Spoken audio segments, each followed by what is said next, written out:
Hello दोस्तों, welcome to my YouTube channel Islamic name. मेरा नाम साक्षी है।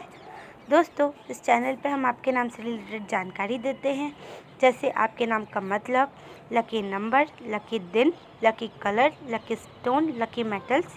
सब्सक्राइब बटन दबाकर चैनल को सब्सक्राइब करें और वीडियो को लाइक करें। तो आज इस वीडियो में हम बात करने वाले हैं देदार नाम के बारे में।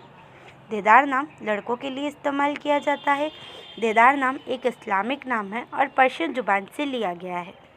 देदार नाम का मतलब होता है साइट व्यू, मतलब दृश्य। बात करें इनके लकी नंबर की, तो इनका लकी नंबर है 3, मतलब 3। बात करें इनके लकी दिन की, तो इनका लकी दिन है ट्यूसडे एंड थर्सडे, मतलब मंगलवार और गुरुवार।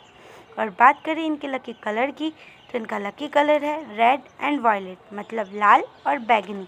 और बात करें इनके लकी स्टोन की, तो इनका लकी स्टोन